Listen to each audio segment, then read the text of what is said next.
오늘은 버티는 가지가 열매를 맺는다. 버티는 가지가 열매를 맺는다 라는 제목으로 함께 말씀 나누도록 하겠습니다.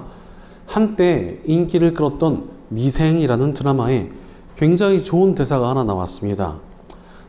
바둑 기사가 되고 싶어 했던 주인공에게 스승이 이렇게 말을 해줍니다.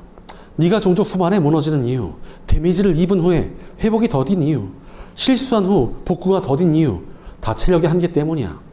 피로감을 견디지 못하면 승부 따위는 상관없는 지경에 이르지. 이기고 싶다면 네 고민을 충분히 견뎌줄 몸을 만들어. 정신력은 체력의 보호 없이는 구호밖에 안 돼.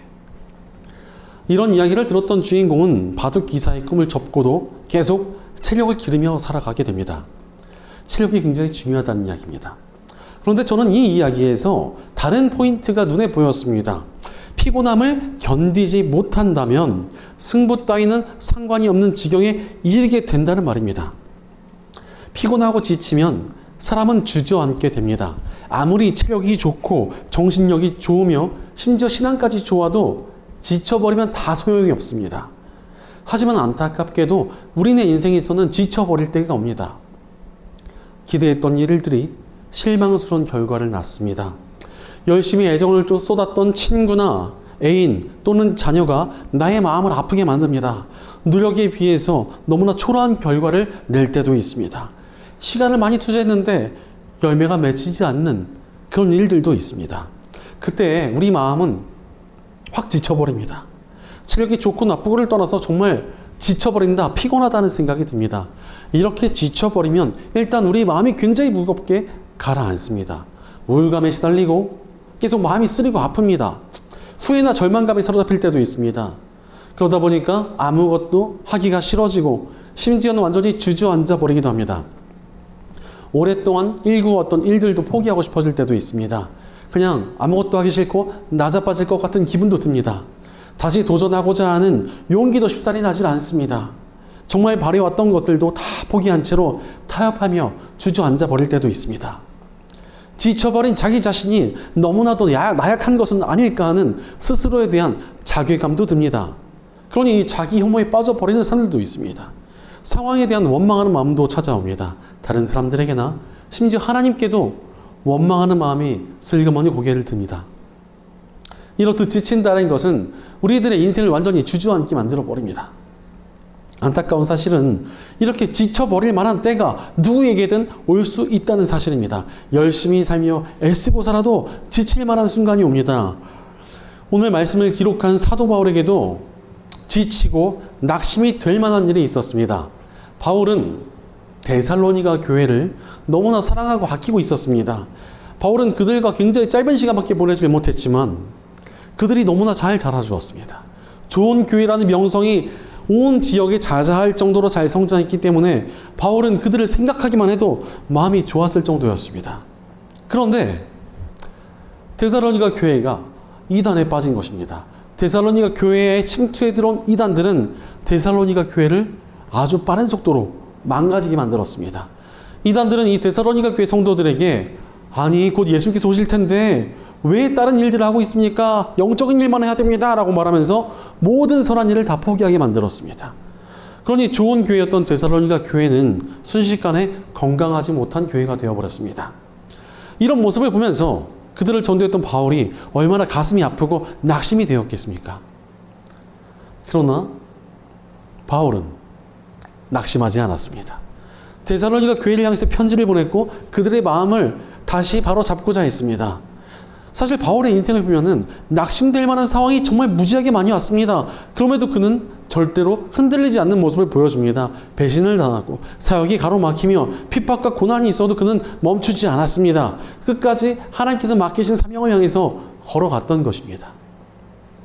마치 지치지 않는 철인 같은 모습으로 그는 어떠한 낙심과 고난의 상황에서도 버티고 서 있었습니다. 그럼 바울이 데살로니가 교회를 향해서 이렇게 말합니다. 형제자매 여러분, 선한 일을 하다가 낙심하지 마십시오. 사실 데살로니가 교회 사람들도 얼마나 낙심이 되었겠습니까? 아니 그들이 일부러 이단에 빠지고 싶어서 이단에 빠진 것이겠습니까? 하나님을 향한 열심이 있으니까 이단들이 말하는 게 더 옳은 길인 줄 알고 쫓아갔다가 이단에 빠진 것입니다. 그런데 자신들의 길이 잘못된 길이고 이단의 길이었다는 것이 밝혀졌으니 얼마나 가슴이 아프고 마음이 찢어졌겠습니까? 나는 옳다고 생각한 길이 다 틀린 길이었다고 하니까 얼마나 낙담이 되고 지쳤겠습니까? 그런 그들을 향해서 바울은 형제, 자매, 여러분이라고 부릅니다. 무슨 뜻입니까? 바로 우리는 하나님의 자녀라는 것입니다. 하나님의 자녀인 우리에게는 낙심할 이유가 없다며 바울이 지금 이들을 위로하고 있는 것입니다. 하나님의 자녀인 우리는 낙심하거나 좌절할 필요가 전혀 없다는 것입니다. 하나님께서 우리 아버지인데 우리가 왜 낙심하겠습니까? 우리가 믿는 하나님, 그분이 우리 아버지이신데 그분이 또 어떤 분이십니까? 그분이 또 소망의 하나님이십니다. 하나님께서 우리에게 소망을 주시는 분이시고 전지전능하신 분이십니다. 그분은 우리의 실패와 좌절을 다시 희망으로 바꿔주실 수 있는 충분한 능력을 가지고 계신 분이십니다. 그분 안에 있는 우리에게는 낙심할 필요가 전혀 없다는 것입니다. 바울이 낙심하지 않고 지치지 않았던 이유도 여기에 있습니다. 그는 지치고 낙심이 되며 절망이 찾아오는 상황에도 늘 소망의 하나님을 바라보았습니다. 소망 주시는 하나님을 바라보며 다시 일어났었던 것입니다. 그러니 우리도 이러한 사도 바울의 태도를 배울 필요가 있습니다. 여러분, 삶에서 지치셨습니까? 삶에서 좌절과 낙담이 찾아왔습니까? 나를 실망시킨 사람이 있습니까? 그 상황을 바라보지 말고 소망 주시는 우리 아버지 하나님을 바라보아야 합니다. 우리는 하나님의 자녀입니다. 하나님을 바라보는 사람에게 좌절과 절망은 힘을 잃습니다. 하나님 안에 있는 우리에게 낙심은 더 이상 영향을 줄 수가 없습니다. 하나님께서 우리를 이끄시고 책임져 주시는데 우리가 주저앉을 이유가 전혀 없다는 것입니다. 우리는 소망 주시는 하나님을 붙들며 바로 서 있기만 하면 됩니다. 그러면 어떤 낙심이나 절망이나 피곤함도 극복하고 다시 일어나서 앞을 향해 나아갈 수 있습니다. 바로 우리는 소망 주시는 하나님 안에 바로 서 있어야 합니다. 그렇다면 우리가 구체적으로 어떻게 하나님 안에 바로 서 있을 수 있겠습니까? 첫째로 선한 일을 하며 하나님 안에 바로 서 있어야 합니다. 아무리 하나님의 자녀여도 소망을 가질 수 없는 상황이 있습니다. 그게 어떤 상황입니까? 하나님의 뜻에서 벗어나 있는 상황입니다. 하나님께서 기뻐하시지 않는 삶을 살고 있는데 또 잘못된 길로 가고 있는데 이 길이 잘 되고 평탄하면 어떻게 되겠습니까? 점점 더 하나님으로부터 멀어지게 되며 그 삶에 하나님의 책망거리가 쌓이게 됩니다. 오히려 잘못된 길이라는 것은 평탄할수록 좋지가 않습니다. 그러니 선하지 못한 길은 빨리 돌이키고 빨리 망하는 것이 복입니다. 예전에 어떤 장로님께서 자신의 사업체를 위해 기도해달라고 부탁을 하셨습니다. 저 말고도 만나는 사역자들마다 붙잡고 제 사업을 위해서 기도해 주세요. 이렇게 기도를 요청하곤 했습니다. 그래서 그분을 위해서 기도를 하는데 좀 이상한 일이 있었습니다. 아무리 기도를 해도 기도가 안 나와요. 잘 되라는 기도가 전혀 나오질 않았습니다. 그냥 말로는 나오는데 진심이 담기지도 않고 좀 영적으로 좀 뭔가 계속 부대꼈습니다. 그 장로님은 자신이 잘 되면 하나님에 헌신하겠다고 호언장담을 했는데도 기도가 나오질 않았습니다. 나중에 알고 보니까 이분의 사업이 거의 사기 비슷한 것이었습니다. 오히려 이 일을 계속 하다가는 이분이 감옥에 갈 수도 있고 또 장로란 직분이 있으니까 기독교의 명예를 아주 크게 떨어질 수도 있는 그런 상황이었던 것입니다.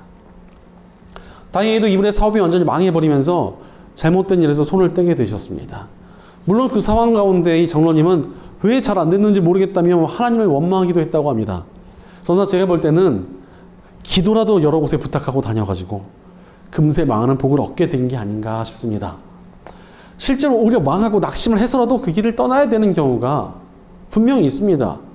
그러니 우리는 내가 선한 길에 서 있는가를 분별해야 됩니다. 이런 분별함이 없이 소망만 품고 하나님만 바라보고 있다고 뭐가 되지 않습니다. 그냥 헛수고를 할 뿐입니다. 잘못된 길에서 잘 돼봐야 오히려 본인의 신앙과 인생을 망치는 것이기 때문입니다. 그러니 우리는 내가 선한 길에 잘 서 있는지를 분별하며 하나님 안에 바로 서 있어야 합니다. 반대로 저랑 되게 친했던 한 대학원 선배는 우연히 어떤 시골 교회에 부교육자로 가게 되었습니다. 그런데 그곳에서 사역이 좀 쉽지 않았습니다. 사역을 하면서 그냥 사역만 고상하게 하는 게 아니라 그 교회에 농사도 함께 지어야 됐기 때문이었습니다. 온 동네의 농사에 모두가 함께 참여하는데 이분이 나는 전도사입니다 이러고 빠질 수가 없었던 겁니다. 그러니까 보통 힘든 일이 아니었습니다. 그래도 우직하게 그곳에서 사역을 감당해 왔는데 이분에게 고민이 하나 생겼습니다. 시골 교회에서 사역을 해봐야 길이 안 열려질 수도 있겠다라는 불안감이 생긴 것입니다. 이렇게 지방에서 머물다가 사역의 길이 막히거나 또 이렇게 시골에서 사역하는 자신을 위해 함께 사역을 감당할 그런 배우자도 만나지 못하게 되는 건 아닌가. 나 결혼도 못하는 거 아닌가. 굉장히 불안해했습니다. 게다가 또 이 선배가 또 나이도 많았습니다. 학교도 늦게 들어와가지고 이미 학교 들어올 때부터 노총각이라고 했었습니다. 그런데 이 선배는 그 교회를 너무나 사랑했고 농사일도 잘 맞았으며 그곳에 굉장히 강한 사명감을 느끼고 있었습니다. 고민 끝에 그 교회와 그곳의 영혼들을 향한 사랑 때문에 머물기로 결정을 합니다. 그런데 그 교회 성도들은 이분이 아무리 노총각이어도 그래도 또 젊은 사역자니까 자기 미래를 위해서 곧 떠나겠거니 이렇게 생각을 했었습니다. 하지만 이분이 남겠다고 하니까 성도들이 너무나 크게 감동을 받았습니다. 그래서 온 교회 성도들이 정말 목숨 걸고 그분의 배우자감을 찾기로 했습니다. 대놓고 광고 시간마다 여기 전도사 배우자 꼭 찾아주세요. 여러분 좋은 자매 있으면은 데려와 주세요. 이러고 아주 교회에다 현수막까지 걸어놨어요. 그래서 이분이 정말 사역을 함께 도울 수 있는 좋은 분과 인연을 맺게 되었습니다. 그뿐이 아니라 최근에는 그 교회에 차기 담임 목회자로 그분이 세워졌다는 소식이 들려왔습니다. 남들보다 좀 더 이른 나이에 굉장히 잘 풀리게 된 것입니다. 선한 길에 머무니까 때가 되자 열매가 맺어졌습니다. 우리도 마찬가지입니다. 선한 일을 하고 있다면 낙심할 이유가 전혀 없습니다. 오늘 본문에서도 바울은 선한 일을 하다가 낙심하지 말라고 이야기합니다. 선한 일을 하고 있는 사람은 절망하거나 주저앉을 필요가 전혀 없다는 것입니다. 선한 일을 하고 있으니까 지금 결과가 없어도 반드시 열매가 맺어질 것이기 때문입니다. 하나님 안에서 선한 일을 하고 있다면 하나님께서 하나님의 손으로 열매를 맺게 해주십니다. 그러니 우리는 하나님 안에서 선한 일을 하며 바로 서 있어야 합니다. 그럼에도 불구하고 선한 길에 머물지 않는 분들이 굉장히 많습니다. 왜 그렇습니까? 사람들이요, 정말 놀랍도록 자기 자신에게는 정말 후하기 때문에 그렇습니다. 잘못된 길을 가면서도 이 정도면 괜찮은 게 아닌가라고 생각합니다. 자신의 길을 냉정하게 평가하는 사람들이 많지 않습니다. 아까 말씀드렸던 장로님도 거의 사기 비슷한 것을 사업으로 하면서도 자기가 하나님 일을 하니까 하나님을 할 거니까 이거 옳은 길이다라고 생각을 하고 있었습니다. 그런데 생각보다 자신의 길을 냉정하게 평가하는 사람들이 별로 없습니다. 다들 자신에게 얼마나 관대한지 모릅니다. 그러다 보니까 잘못된 길로 가면서도 잘못이라고 잘 여기지를 않습니다. 예전에 어떤 청년이 굉장히 무리한 태도를 보인 적이 있습니다. 누가 봐도 이기적이고 아주 무리한 태도를 보였습니다. 아주 나쁜 태도였습니다. 그 청년의 행동에 다른 사람들이 아주 깊게 상처를 받을 정도였습니다. 그래서 그 청년을 불러가지고 권면을 하려고 했습니다. 그런데 놀랍게도 그 청년이 먼저 딱 오자마자 자기는 너무 착한 사람인데 주변 사람들이 자기에게 너무나 냉정하고 잘 대해주지 않는다면서 푸념을 시작하는 것이었습니다. 이 친구가 잘못해서 불렀는데 이 친구가 남들이 잘못했다고 오히려 비판을 하고 있었습니다. 자기가 잘못했다고 전혀 느끼지 않고 있었던 것입니다. 심지어 그 청년과 길게 얘기하면서 객관적으로 그 청년의 이기적이고 무리한 태도에 대해서 차근차근 이야기를 해줘도 자기는 잘못이 아니라는 겁니다. 억울해하는 것이었습니다. 이렇듯 사람들은 자기 자신에 대해서 너무나 후하고 관대할 때가 많습니다. 그러니 자기도 모르게 잘못된 길로 가는 사람들이 적지 않습니다. 사실 눈이 쌓여있는 운동장에 걸어갈 때 계속 바르게 걷고 있는지를 살피지 않으면 자기도 모르게 삐뚤빼뚤 가는 경우가 대부분입니다. 사람이 이렇습니다. 자기 자신이 선한 길에 있는지 살펴보지 않으면 자기도 모르게 잘못된 길로 향하게 된다는 것입니다. 그러니 어찌 해야 됩니까? 철저히 스스로를 점검해야 합니다. 내가 바로 바른 길에 서 있는가를 철저히 점검하지 않으면 나도 모르게 잘못된 길로 향하게 될 때가 너무나 많다는 것입니다. 그렇다면 내가 바른 길에 서 있는지를 어떻게 분별할 수 있습니까? 복음을 통해서 가능합니다. 복음이 무엇입니까? 죄인이었던 우리를 구원하신 예수님의 십자가와 부활의 기쁜 소식입니다. 그러니 복음을 통해 구원받은 백성들의 중심에 두고 따라가야 할 것은 십자가입니다. 십자가. 어떤 분들은 자신이 하나님의 일을 하고 있다고 하고 하나님께 영광 돌린다고 말은 하지만 그것이 그냥 헛발질인 경우가 종종 있습니다. 바로 예수님의 십자가 복음과 전혀 상관이 없고 예수님의 십자가가 전해지는 일에도 전혀 영향을 주지 않는 것은 하나님께 영광이 되지 않고 하나님의 일도 아니며 하나님의 뜻도 아닐 때가 굉장히 많기 때문입니다. 십자가와 상관이 없는 일은 별로 의미가 없을 때가 굉장히 많습니다. 오죽하면 바울은 그런 것들을 다 배설물처럼 여긴다고까지 이야기했습니다. 그러니 내가 가는 이 길, 내가 서 있는 이 자리가 옳은지 분별하는 것은 십자가에 기여하고 있는가에 있습니다. 십자가와 상관없는 것은 아무리 아름다워 보여도 하나님 안에서 그렇게 선하지 않을 수 있습니다. 우리 삶은 십자가와 관련되어 있을 때 선할 수 있습니다. 우리 예수님께서도 말씀하지 않으셨습니까? 예수님의 이름을 위하여 집이나 가족이나 땅을 버린 사람에게는 복이 있다고 하셨습니다. 이것은 패견을 권장하는 말이나 개인의 소유를 금하는 말이 절대 아닙니다. 십자가를 전하는 일에 집중하는 좀 삶을 살라는 의미입니다. 십자가를 위해서 버릴 것을 버리라는 것입니다. 바로 우리는 십자가에 집중된 선한 길에 바로 서 있어야 합니다. 그러니 내 삶을 좀 정돈하는 것이 필요합니다. 내 삶의 꿈, 목표, 바라는 것들, 지금 하고 있는 것들에 십자가가 있는가를 좀 살펴봐야 합니다. 십자가와 연관이 없다면 그것은 잘못된 길입니다. 십자가와 상관없는 일을 하다가 낙심과 좌절에 빠지는 것은 단순한 문제가 아닐 수 있습니다. 하나님께서 우리들의 영혼을 구하시기 위해 끊어내려고 하시는 것일 수 있다는 것입니다. 사실 십자가와 상관없는 일에는 열매가 없는 게 은혜입니다. 십자가와 상관이 없다는 것은 결국 하나님의 뜻에서 어긋난 길인데 거기서 열매가 있어봐야 우리가 독이 되지 않겠습니까?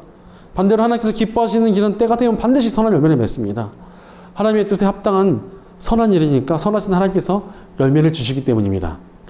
그런데 우리의 삶을 정리하며 선한 길에 바로 서 있어야 합니다. 게다가 십자가를 위해 살아가면은 눈에 보이는 열매가 없어도 상관이 없습니다. 이미 그 삶 자체가 열매이기 때문에 그렇습니다. 한때 축구 전술 중에 점유율 축구라는 것이 전 세계를 지배했습니다. 점유율이라는 것은 경기 중에 얼마나 공을 많이 소유하고 있느냐를 말합니다. 특히 스페인의 FC 바르셀로나가 점유율 축구로 굉장히 유명했습니다. 심할 때는 경기 시간의 90%를 바르셀로나가 공을 소유하고 있던 적도 있습니다. 계속 바르셀로나가 공을 잡고 있는 겁니다. 하지만 지금은 이 점유율 축구가 유행이 지나가 버렸습니다. 아무리 공을 잡고 있어도 촘촘한 수비를 못 뚫으면은 역습 한 방에 패할 수 있었기 때문입니다.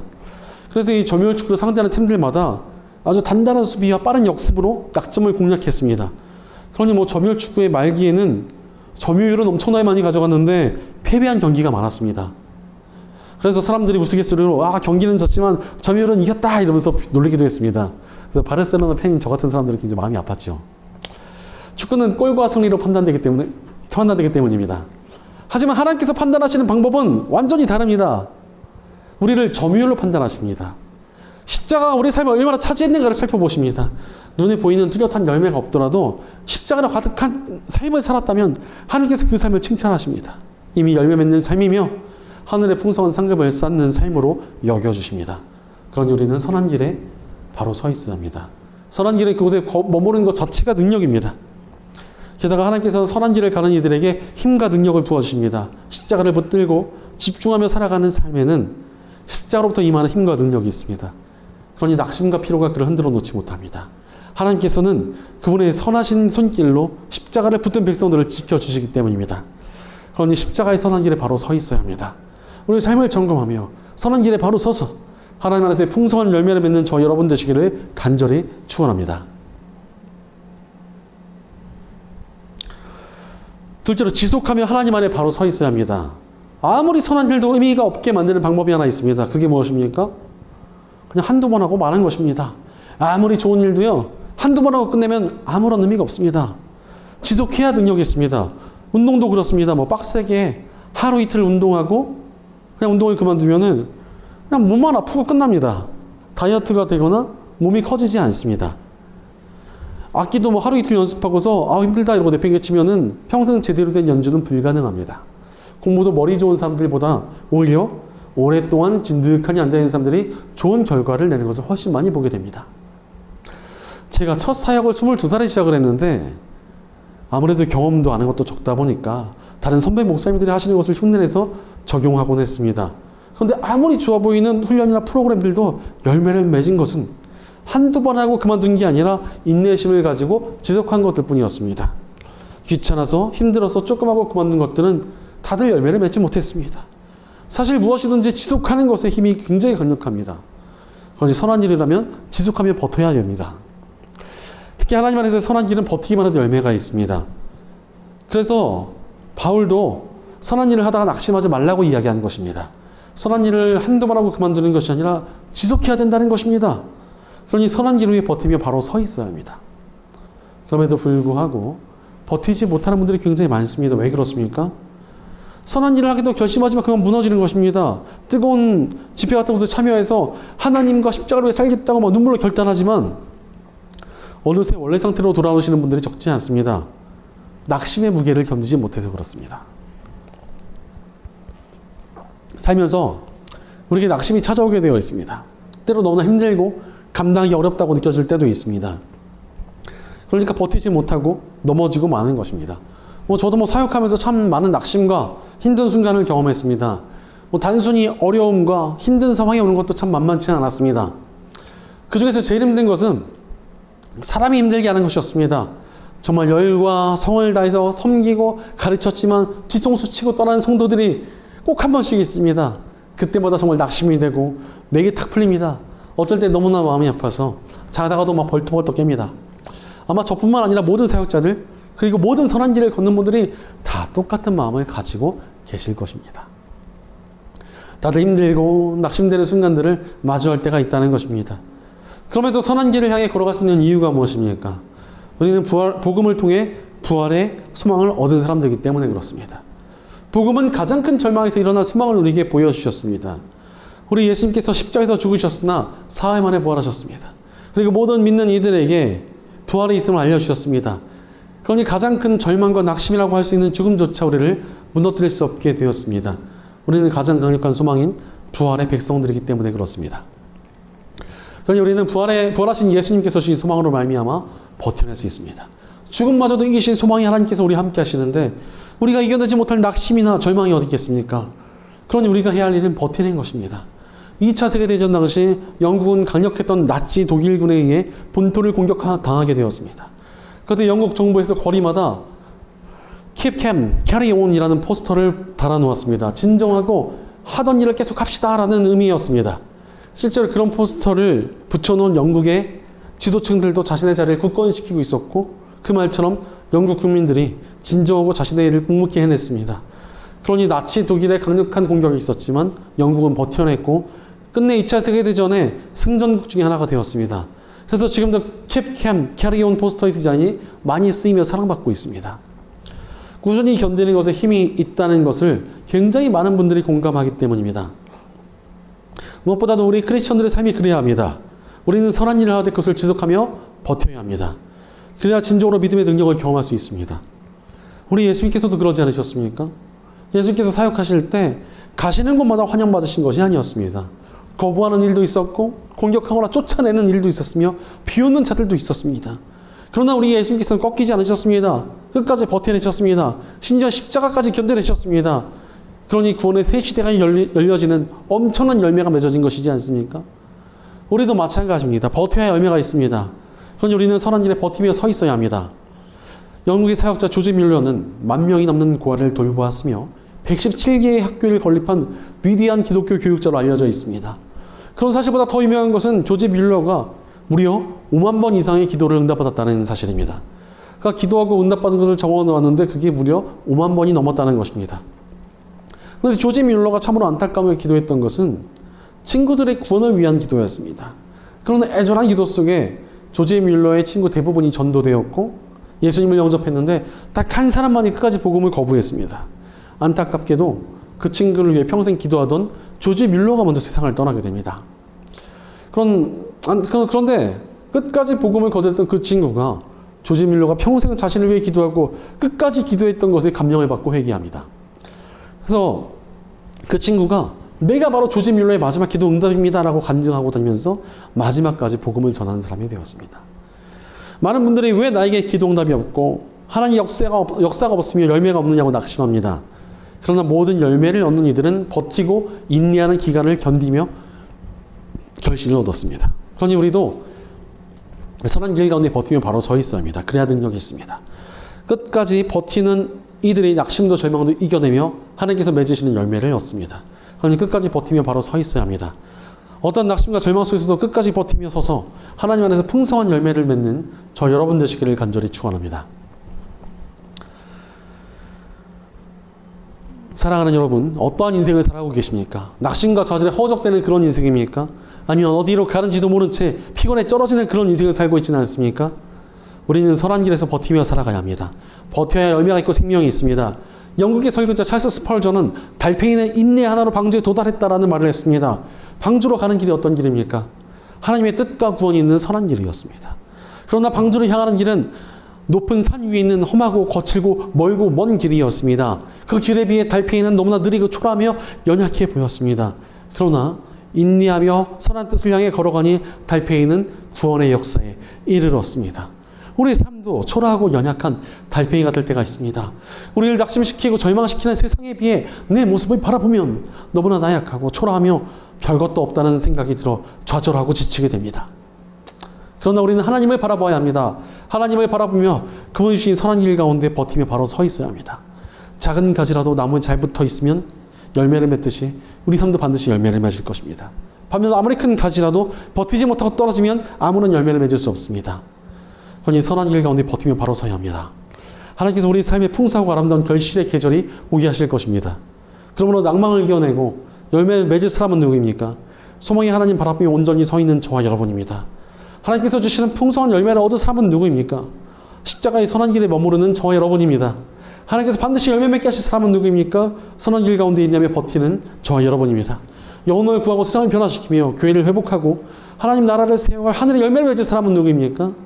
하나님 안에서 끝까지 버티며 바로 서 있는 저와 여러분입니다. 하나님께서 허락하신 우리 인생 속에 다른 길이 아닌 오직 하나님께서 주신 선한 길 가운데 인내하고 버티고 있어서 하나님 안에서 풍성한 열매를 맺고 상급을 얻는 저와 여러분 되시기를 주의 이름으로 간절히 축원합니다. 기도하겠습니다. 우리를 선한 길로 인도하여 열매 맺게 하시는 하나님 감사합니다. 하나님께서 우리를 선한 길로 이끄시어 열매 맺는 삶을 살게 하시는데도 우리가 헛된 것을 쫓다가 지치고 낭망하여 좌절하고 있지는 않은지 우리의 삶을 돌이켜봅니다. 그러나 주님이 이제 우리가 십자가의 선한 길을 쫓기로 결단합니다. 다른 헛된 것이 아닌 오직 십자가를 따라 살게 하옵소서. 이 길 가운데 닥쳐오는 어려움과 좌절에 무너지지 않고 부활의 능력으로 끝까지 버티며 승리하게 하옵소서. 어떠한 고난이나 낙심에도 주저하지 않고 인내하는 우리가 되도록 능력을 주시옵소서. 우리의 공동체 가운데도 함께 해 주셔서 우리가 함께 선 길을 향하며 함께 버텨내어 열매 맺을 수 있도록 도와주시옵소서. 언제나 우리와 함께 하시며 열매 맺게 하시는 우리 주 예수님의 이름으로 기도드립니다. 아멘.